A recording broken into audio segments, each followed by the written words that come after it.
మరియు పరిసర ప్రాంత ప్రజలకు శుభవార్త.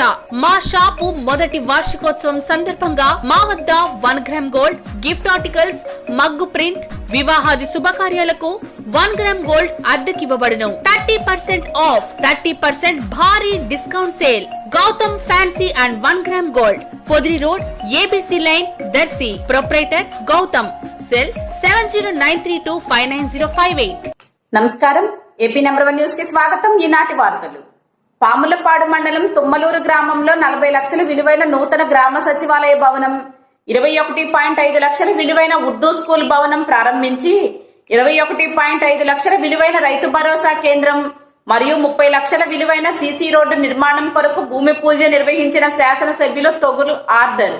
ఈ సందర్భంగా శాసనసభ్యులు మాట్లాడుతూ, గ్రామ స్వరాజ్యం వచ్చినప్పుడే రాష్ట్ర పురోభివృద్ధి చెందుతుంది అని నమ్మి ప్రియతమ నాయకుడు ముఖ్యమంత్రి జగన్మోహన్ రెడ్డి అధికారంలోకి వచ్చిన వెంటనే గ్రామ సచివాలయ వ్యవస్థకు శ్రీకారం చుట్టారని, ప్రజలకు ప్రభుత్వం నుండి అందాల్సిన ఇళ్ల పట్టాలు, రేషన్ కార్డులు, పెన్షన్లు, పట్టాదారు పాసు పుస్తకాలు, జనన మరణ నివాస ధృవీకరణ పత్రాలు, ఆదాయ కుల ధృవపత్రాలు వంటి సేవలు నేరుగా అందించే 13 శాఖలకు చెందిన అధికారులను ఈ సచివాలయంలో ప్రజలకు అందుబాటులో ఉంచడం, అన్ని రకాల ఫిర్యాదులు 72 గంటల లోపుగానే పూర్తయ్యేలా ఒక విప్లవాత్మక వ్యవస్థను మనకు అందుబాటులోకి తెచ్చారని ప్రశంసించారు. నందికొట్కూరు నియోజకవర్గంలో 72 నూతన గ్రామ సచివాలయాలను ప్రభుత్వం మంజూరు చేసింది అని, గ్రామ సచివాలయ అధికారులు ప్రభుత్వ పథకాలలో లబ్ధి కోరుతూ వచ్చే ప్రజల అర్హత మాత్రమే చూడాలని, కుల మత రాజకీయ వివక్షత చూడకుండా, ఎలాంటి అవినీతికి తావు లేకుండా అర్హులైన అందరికీ న్యాయం జరిగేలా చూడాలని కోరారు. రైతు భరోసా కేంద్రాలు గ్రామాల్లో రైతులకు పూర్తి స్థాయిలో అండగా నిలుస్తాయన్నారు. రైతులకు విజ్ఞాన శిక్షణ కేంద్రాలుగా ఆర్బీకేలు పనిచేస్తాయన్నారు.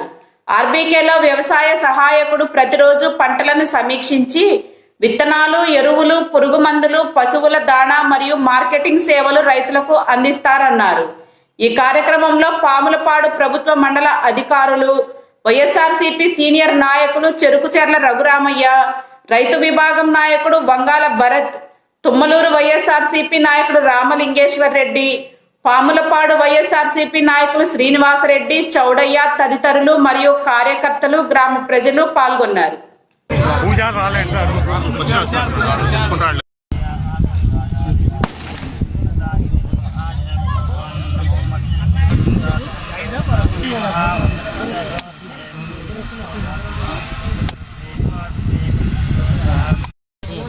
సిను చేదిరా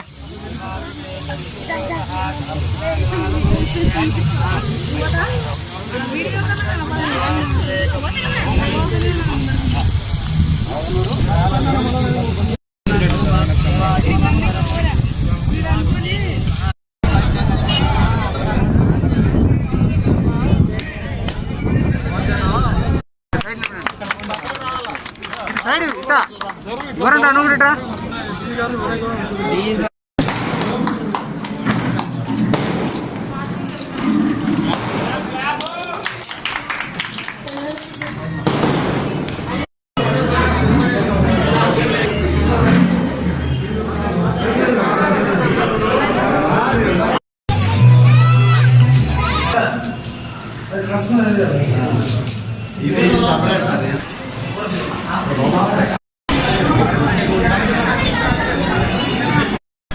నా అన్నదమ్ములకు, అవ్వాతాతలకు, మీ అందరికీ నా వందనాలు.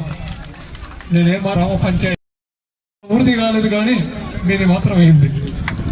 కానీ నాకు సంతోషం ఏమంటే నందికొట్కూరు నియోజకవర్గంలో ఇప్పటి వరకు ఏ సచివాలయం ఓపెన్ కాలేదు. నా మండలంలో నాకు అత్యంత ఆప్తుడు, మా కుటుంబానికి చాలా ఒక మెంబర్గా ఉన్నటువంటి రాము మీ గ్రామంలో చేసినందుకు, ఓకే నా గ్రామంలోనే అయినటువంటి రోడ్లు కావాలి, ఇంకా ఏదైనా కావాలి నేను చెప్తా ఉంటాను. సరే నువ్వు ఏం కావాలో నేను ఎస్టిమేషన్ వేయించుకొని రా, నేను చేస్తాను. అలాగే ఇక్కడ ఉన్నటువంటి నాయకులు, మిగతా గ్రామాల నాయకులకు కానీ మండల నాయకులకు కానీ నేను చెప్తూ ఉంటాను, అమ్మ 5 నిమిషాలు ఓపిక పడితే. కాబట్టి మీరందరూ మీ గ్రామానికి ఏమేమి కావాలో ఇంతవరకు అడిగారు. వాటర్ ట్యాంక్ తప్పకుండా అది ఇస్తాను. మత్స్యకారులకు అడిగారు. మత్స్యకారులకు 2 రోజుల ముందు వేసింటే మత్స్యకారుల ఆఫీసర్లందరూ మొన్న మీటింగ్ జరిగింది మాకు కలెక్టరేట్లో. నేను వాళ్ళతో మాట్లాడతాను, మీకు తప్పకుండా ఏమేమి ఉన్నాయో అవి చేయిస్తాను. ఈ నీటి ముప్పు దాని గురించి మొన్న కూడా నేను సీఎం గారిని కలిసినప్పుడు డిస్కస్ చేయడం జరిగింది. 98 జీవో వాళ్ళ గురించి. 98 జీవో వాళ్ళు ఎవరెవరైతే భూములు పోయాయో వాళ్ళకి నష్టపరిహారం ఇస్తే పోతుంది కదా, ఎందుకు ఉద్యోగాలు ఎందుకు మళ్ళీ ఇవన్నీ చాలా మందికి ఇవ్వాలి, ప్రాబ్లం అవుతుంది అన్నారు. నేను అన్నాను దాంట్లో లెఫ్ట్ ఓవర్ వాళ్ళు వీళ్ళు ఇంతకుముందు ఇచ్చారు, దాంట్లో లెఫ్ట్ ఓవర్ వాళ్ళు కాబట్టి మీరు వీళ్ళందరికీ కూడా ఇచ్చి మిగతా ఇంకా ఏమన్నా ఉంటే అవన్నిటికీ నష్టపరిహారం ఇవ్వండి అని సీఎం గారికి చెప్పడం జరిగింది. వారు కూడా అప్పుడు వచ్చింది అది. కాబట్టి